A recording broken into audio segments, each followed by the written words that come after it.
Hello all, hope you all are doing great. నేను first time record చేస్తున్నా. Get ready with me to solo movie date అనుకోండి. అంటే నేనైతే first time record చేస్తున్నా. నేను పెద్దగా ఏమి అంతగా రెడీ అవ్వను. సింపుల్గా జస్ట్ లోషన్ పెట్టేసుకున్నాను, eyeliner, mascara, Kajal. This is what I know makeup about makeup.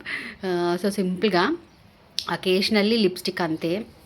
But I have to learn makeup అనుకుంటా, ఎందుకంటే ఎవరికైనా చేయడానికన్నా హెల్ప్ అవుతుంది కదా అని. ఐ మీన్ చేస్తాను చెల్లె వాళ్ళకి అలా, కానీ వేరే వాళ్ళకి. బట్ నాకు అది రాదు, చేసుకోలేను నేను. దెన్ ఇంకా ఈ టాప్ అయితే నేను ఊటీలో తీసుకున్నాను అనమాట. I was eagerly waiting for the occasion to wear this top. Finally నేను ఆ అకేషన్నే క్రియేట్ చేసేసా, మూవీకి వేసుకుందాం అని చెప్పేసి. సో ఇంకా అలా రెడీ అయిపోయి ర్యాపిడో బుక్ చేసుకున్నాను. అంతలోపు మనకి పిక్స్ అండ్ వీడియో కామన్ కదా రెడీ అయ్యాక. సో అలా సరదాగా ఇంట్లోనే వీడియో అండ్ పిక్స్ తీసేసుకొని, యాక్చువల్లీ లేట్ అవుతుంది అనుకున్నాను. నాకు దగ్గరే 10 to 15 minutes పడుతుంది. నేను 10:30కి బుక్ చేస్తే ఇట్ టుక్ 10:35 అలా. దాని ఇంకా లేట్ అయిపోతుందేమో అని భయపడ్డాను నేను. ఇంకా that to on top of it ఇంకా ఇట్ వాజ్ రైనింగ్, అంటే డ్రిజ్లింగ్ అనమాట. చాలా బాగుండింది వెదర్ అయితే. సరేలే, లేట్ అయితే లేట్ అయ్యిందిలే అనుకున్నా ఇంకా.